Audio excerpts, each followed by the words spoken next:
Halo semua, balik lagi sama aku Safik. Di sini aku tuh mau ngasih tahu sesuatu, tapi kayaknya lebih enak kalau kita duduk kali ya. Yuk. Nah, di sini aku mau memberitahu tentang teori interpersonal. Siapa sih yang pertama kali mengemukakannya? Ya, yang pertama kali mengemukakannya adalah Harry Stax Sullivan di tahun 1953, tepatnya di karyanya yang berjudul The Interpersonal Theory of Psychiatry. Pertama-tama kita harus tahu dulu nih bahwa Sullivan ini merupakan seorang psikiater dan psikoanalis yang berasal dari Amerika. Dia ini terkenal karena kontribusinya terhadap pemahaman tentang hubungan antar individu dan pengaruhnya terhadap perkembangan psikologis. Nah, ngomong-ngomong tentang pentingnya hubungan antar pribadi atau interpersonal antar individu dan orang lain di lingkungan sosial, Sullivan ini mengatakan bahwa pengalaman di masa lampau itu sangat mempengaruhi atau sangat penting untuk membentuk kepribadian dan emosi seseorang. Dan Sullivan sendiri mengembangkan basic needs dari teorinya, seperti akan adanya rasa cinta, keintiman, keamanan, dan penghargaan diri seseorang. Ya, mungkin itu saja yang sekarang bisa saya sampaikan. Mungkin kalau ada salah mohon maaf. Terima kasih. Nah, karena aku baru ngasih tahu siapa yang mengemukakan pertama, gimana kalau kita tanya ke teman-teman yang lain? Yuk. Nah, kita udah dapat target buat kita tanya-tanyain. Yuk kita tanyain. Kak, permisi. Iya. Kak, boleh minta waktunya sebentar nggak, Kak? Boleh.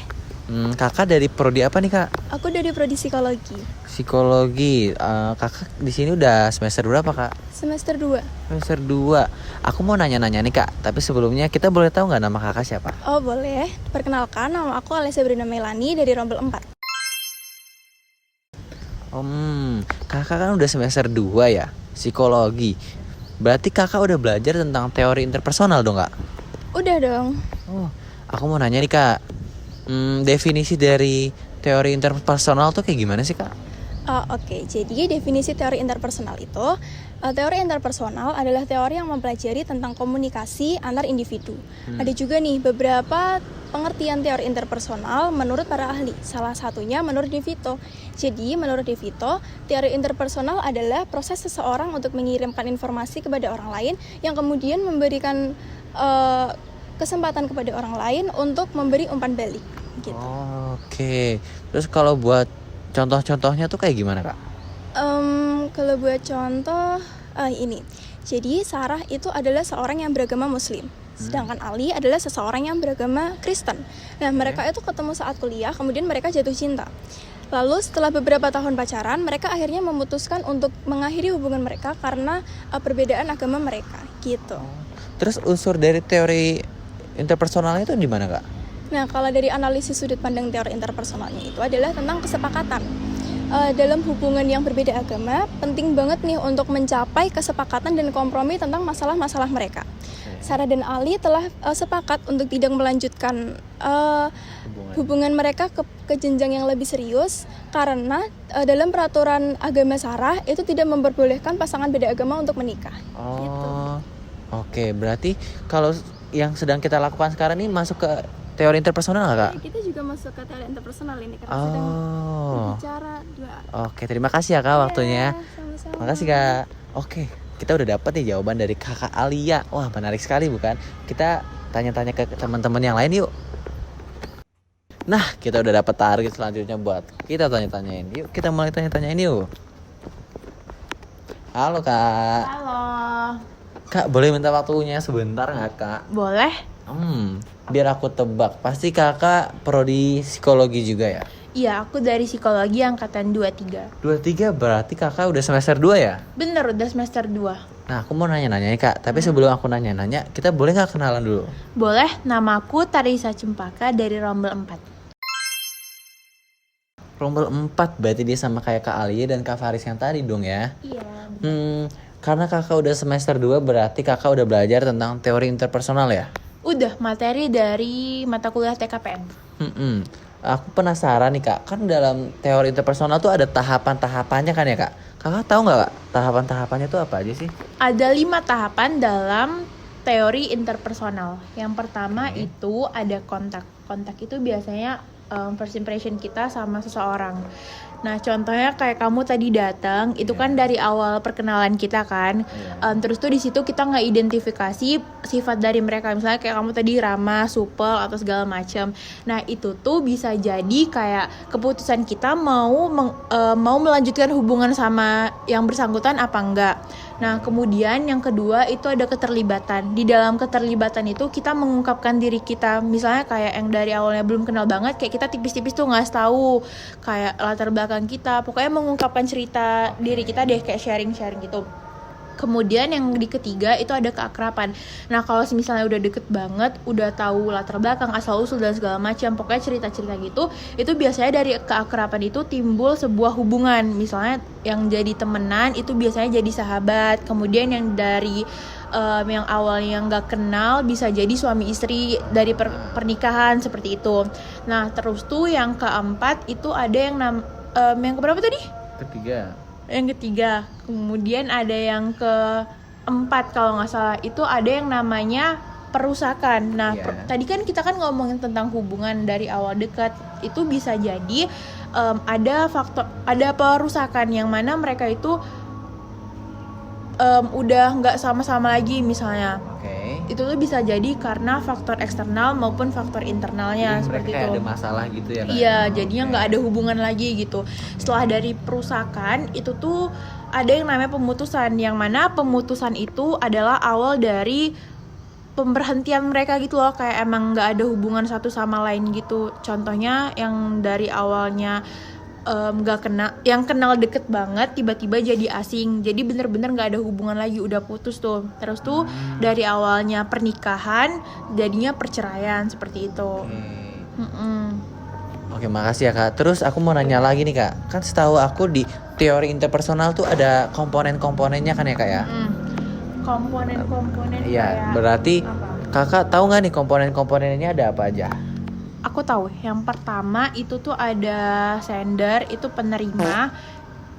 Iya. Penerima, Sender itu pengirim. pengirim. Nah, jadi pengirimnya tuh kayak salah satu individu yang punya aktivitas buat mengirimkan media informasi. Jadi kayak dia orangnya gitu, disebut pengirim. Kemudian ada pesan, itu tuh berisikan tentang informasi atau hal-hal yang akan dikirimkan kepada penerima. Receiver ya? Iya, penerima. Nah, jadi kemudian setelah ada itu, ada si sender, kemudian ada message, terus tuh ada penerimanya. Oh, berarti pertama sender, kedua message, ketiga ada receiver. Iya, kemudian ada itu. Receiver, oke. Nah, kalau misalnya udah ada ketiga itu pastinya ada alat medianya kan. Media, sarana media buat saling berhubungan itu tuh disebut kayak channel gitu ya? Nah, betul.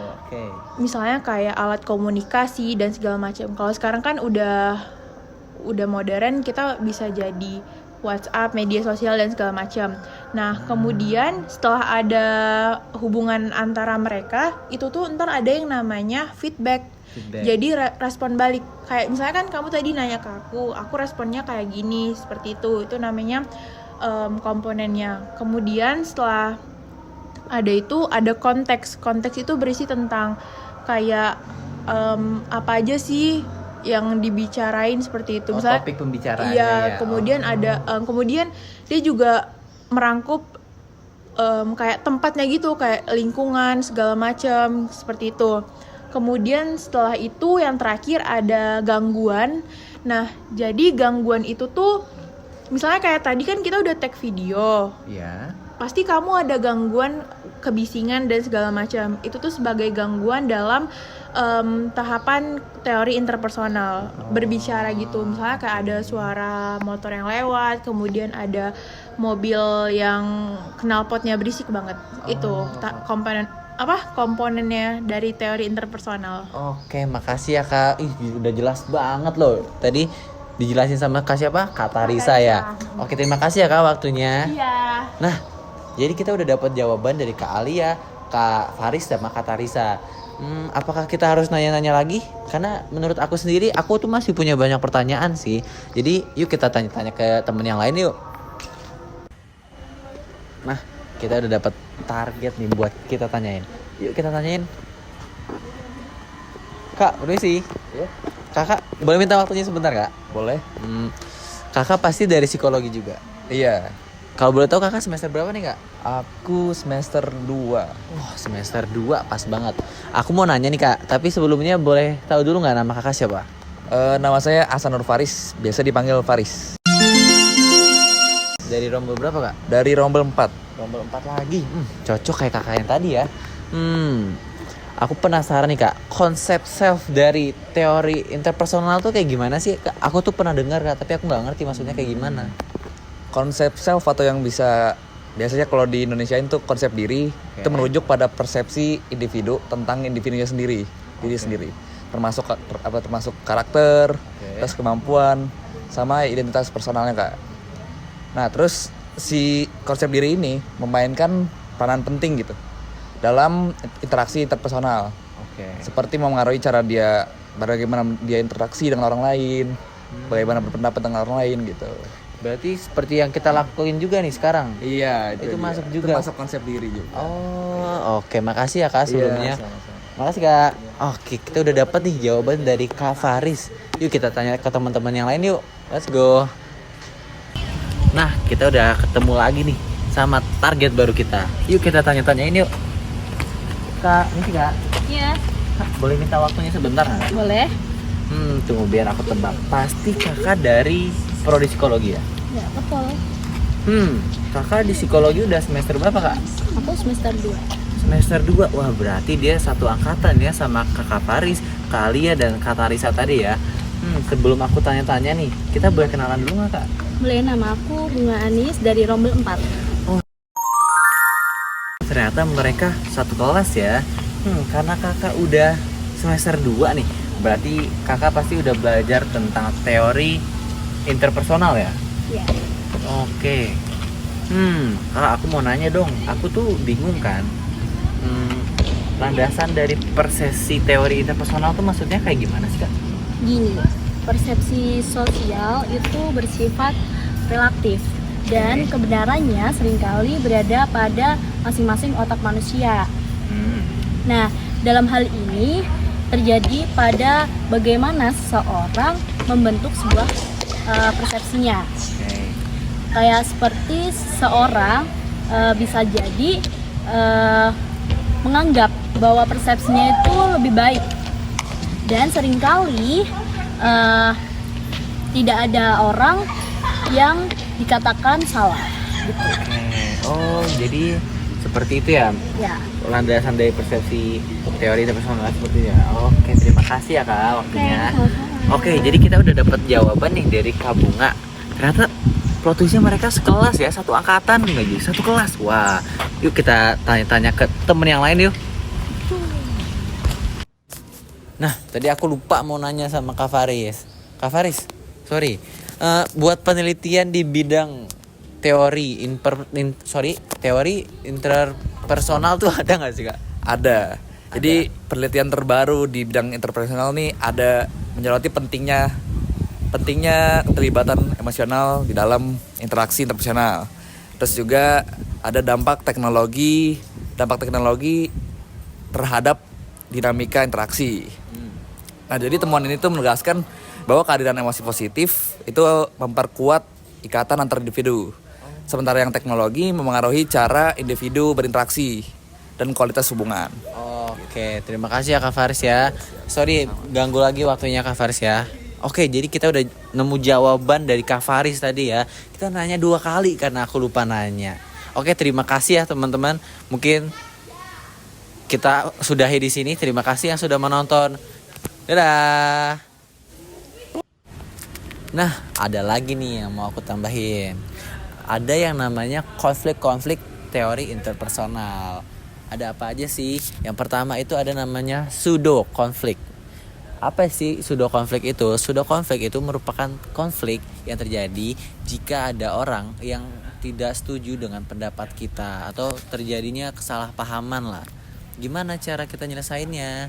Gampang, kita bisa berbicara empat mata dengan dia dengan pikiran yang dingin, lalu kita bicarain, oh gini gini gini. Lalu ada namanya fact conflict. Sesuai namanya fact, fakta. Biasanya itu terjadi jika ada dua anggota atau lebih, dua anggota kelompok atau lebih yang tidak sependapat dengan fakta yang kita berikan. Gimana cara nyelesainnya? Dengan cara kita melihat atau mencari dulu nih fakta konkretnya seperti apa. Dimana mencarinya bisa lewat Google, Yahoo, atau platform lainnya. Lalu ada selanjutnya value conflict. Value itu konflik yang terjadi jika ada anggota kelompok yang memiliki pandangan berbeda akan nilai-nilai suatu masalah. Gimana cara kita nyelesainnya? Kita harus mengalah. Contoh mengalahnya seperti apa? Ya kita mendengarkan. Seperti ternyata menurut dia masalah ini tuh besar, tapi menurut aku masalah ini sepele. Kita harus paham bahwa kondisi orang-orang itu kan berbeda-beda. Lalu ada yang namanya ego konflik. Ego konflik, ya itu terjadi jika orang tidak sependapat dengan kita, tapi dia itu mulai marah, mulai melakukan kekerasan nonverbal seperti meledek dan apapun itu. Gimana cara kita nyelesainnya? Gampang, kita mengalah lagi, kita mencoba menjauh dulu, kita menjauh supaya tenang dulu orang ini. Setelah sudah tenang, suasana sudah tenang, aman, baru kita kembali lagi. Lalu ada yang namanya saya lupa lagi. Seingat saya ada yang namanya meta konflik. Iya, meta konflik. Itu sama seperti value konflik. Orang tidak setuju atau memiliki pandangan berbeda akan nilai-nilai suatu masalah. Gimana cara kita menenangkannya atau menyelesaikannya? Kita harus mengalah lagi kita harus mengalah. Kita mencoba menjauh, nunggu orang tersebut tenang. Lalu setelah tenang, baru kita kembali lagi, kita omongkan. Lalu ada namanya policy conflict. Ada namanya policy conflict. Itu adalah konflik yang terjadi jika ada orang atau anggota kelompok yang tidak setuju dengan prosedur pemecahan masalah yang kita berikan. Dia menganggap bahwa prosedur saya ini lebih baik daripada yang kamu berikan. Gimana sih cara kita menyelesaikannya? Kita ajak mereka berbicara dan kita ingatkan bahwa tujuan kita mencari pemecahan masalah tersebut adalah sebagai suatu tim. Jadi kita harus memiliki pandangan yang sama. Mungkin kita bisa mendapatkan referensi atau ide baru dari prosedur yang diberikan oleh teman kita ini. Tapi harus ingat kita bekerja dalam bentuk tim.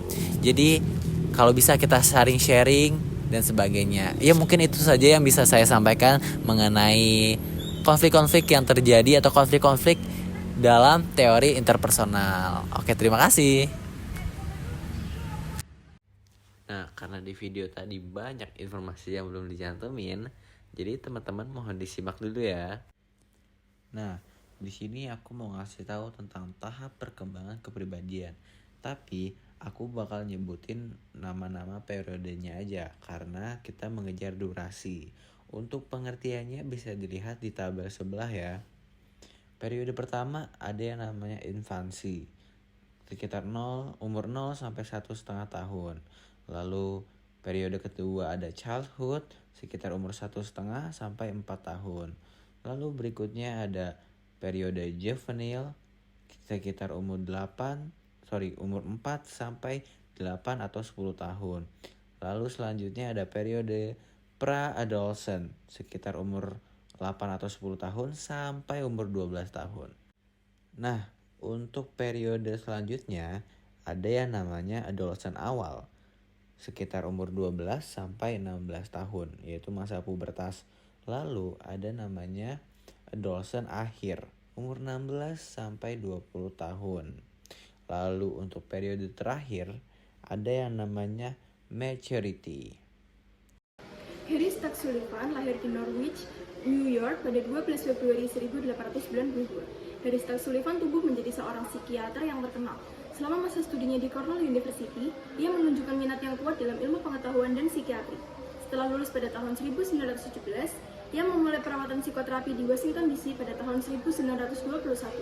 Setelah pengalaman di militer selama Perang Dunia I, Sullivan mulai mengembangkan teori interpersonal dalam psikiatri. Ia bergabung dengan beberapa tokoh terkemuka seperti Clara Thompson dan bertemu dengan Karen Harney, Erich Fromm yang membentuk Zodiac. Bersama dengan Sapir dan Laswell, ia mendirikan William Ellison Ward Psychiatry Foundation di Washington DC. Namun, karirnya berakhir tragis saat ia meninggal pada 14 Januari 1949 setelah menghadiri pertemuan World Federation for Mental Health di Amsterdam. Sullivan memandang kehidupan manusia sebagai sistem energi, yang perhatian utamanya adalah bagaimana menghilangkan tegangan yang ditimbulkan oleh keinginan dan kecemasan. Energi dapat terwujud dalam bentuk-bentuk di bawah ini. A. Tegangan atau tension. Tension adalah potensi untuk bertingkah laku yang disadari atau tidak disadari. Sumber tegangan tersebut ada dua. Yang pertama ada kebutuhan atau needs. Kebutuhan pertama adalah tegangan akibat ketidakseimbangan biologis dalam diri individu. Kebutuhan ini dipenuhi dengan mengembalikan keseimbangan yang bersifat episodik. Kebutuhan interpersonal terpenting adalah kelembutan kasih sayang, seperti kebutuhan akan oksigen, makanan, dan air. 2. Kecemasan. Penelitian menunjukkan bahwa kecemasan dapat dipengaruhi oleh pendidikan sepanjang hidup, terutama oleh ibu kepada bayinya. Sullivan menyebutkan sebagai empati, di mana kecemasan dapat terlihat melalui wajah, kata-kata, dan tingkah laku ibu. Bayi cenderung mengatasi kecemasan dengan tidur atau menghindari stimulus yang mengganggu. B. Transformasi energi atau energy transformation. Transformasi energi adalah ketika tegangan ditransformasikan menjadi tingkah laku, baik yang terbuka maupun tertutup. Ini meliputi gerakan fisik dan kegiatan mental seperti perasaan, pikiran, persepsi, dan ingatan. Kegiatan ini terbentuk oleh masyarakat di mana seseorang dibesarkan. Oke, jadi kemudian di sini ada struktur kepribadian yang terdapat 4 materi, yaitu dinamisme, personifikasi, sistem self, dan proses kognitif. Nah, yang pertama itu tuh dinamisme. Itu tuh merupakan pola tingkah laku yang menetap dan berulang yang menjadi ciri khas seseorang, yang itu tuh terbagi lagi menjadi 2 kelas utama, yaitu dinamisme yang berkaitan dengan zona khusus, kemudian dinamisme yang berkaitan dengan tegangan yang terdiri dari 3 kategori, yaitu disjungtif yang berlawanan, konjungtif yang menghubungkan, dan mengasingkan. Nah, yang di 3 kategori lagi tadi tuh dibagi lagi, ada yang namanya kedengkian, yaitu proses dinamisme disjungtif yang melibatkan perasaan, kejahatan, dan kebencian terhadap musuh. Itu tuh muncul sekitar anak berusia 2 atau 3 tahun ketika tindakan anak itu menyebabkan kelembutan maternal yang disangkal atau tidak diakui. Kemudian keintiman tumbuh dari kebutuhan akan kelembutan dan melibatkan hubungan interpersonal antara 2 orang dengan status kurang lebih setara. Berbeda dengan minat seksual, keintiman itu berkembang sebelum pubertas dan merupakan pengalaman berharga yang diinginkan kebanyakan orang. Kemudian yang terakhir itu ada berahi, itu merupakan kecenderungan mengasingkan yang tidak membutuhkan partisipasi orang lain, terutama kuat selama masa remaja dan dapat mengganggu hubungan intim karena sering disalahartikan sebagai ketertarikan seksual. Yang kedua itu ada personifikasi. Jadi personifikasi ini adalah gambaran mengenai diri atau orang lain yang dibentuk oleh pengalaman yang menimbulkan kepuasan atau kecemasan. Sullivan, sang pencetus teori interpersonal, itu tuh menggambarkan 3 jenis personifikasi yang dikembangkan selama masa bayi, yaitu good mother and bad mother, kemudian atau yang biasa disebut juga ibu yang baik dan ibu yang buruk, kemudian personifikasi diri, good me, bad me, not me, dan personifikasi eidetik. Nah, yang pertama itu ibu yang buruk atau ibu yang baik. ibu yang buruk muncul dari pengalaman bayi dengan kekecewaan yang menyusui, menghasilkan gambaran ibu yang tidak memuaskan. Nah, ibu yang baik ini dibentuk dari kemudian ibu yang baik dibentuk dari kelembutan dan kooperasi sang ibu yang nantinya akan menjadikan gambaran ibu tersebut menyenangkan. Nah, kemudian yang kedua itu ada personifikasi diri yang mana ada good me itu terbentuk dari pengalaman positif dan persetujuan yang nantinya menghasilkan gambaran diri yang baik. Kemudian bad me itu tentu saja yang terbentuk dari pengalaman yang kecemasan dan penolakan. Nah, nanti hasilnya itu juga bakal penggambaran diri yang buruk. Dan not me itu terbentuk dari pengalaman kecemasan yang sangat dipisahkan dari keseluruhan kepribadian.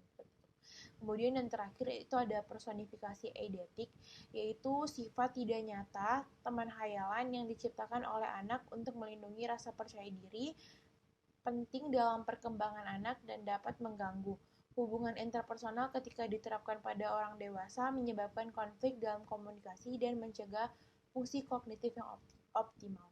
Nah, yang ketiga itu ada sistem self, yaitu bagian paling kompleks dari dinamisme seseorang. Merupakan pola tingkah laku konsisten yang bertujuan untuk mempertahankan keamanan interpersonal dengan menghindar atau mengurangi kecemasan.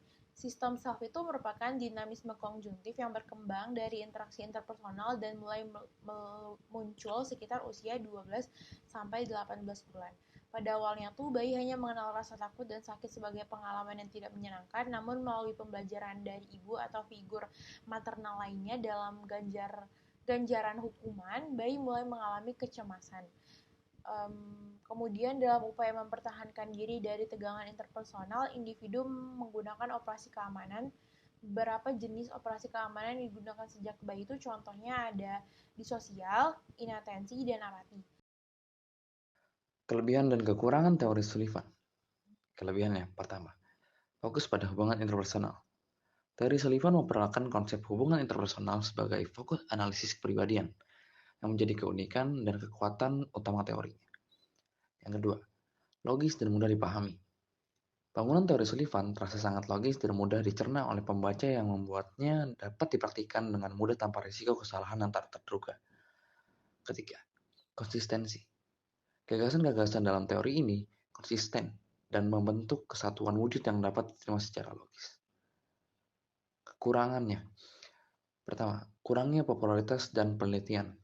Teori Sullivan tidak sepopuler teori-teori psikologi kepribadian lainnya, seperti Freud, Jung, dan lainnya.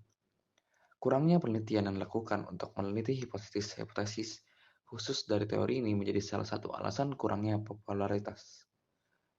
Kedua, keterbatasan dalam mengorganisasi pengetahuan.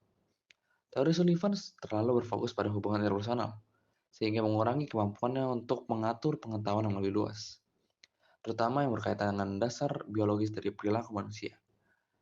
Ketiga, kekurangan dalam penulisan.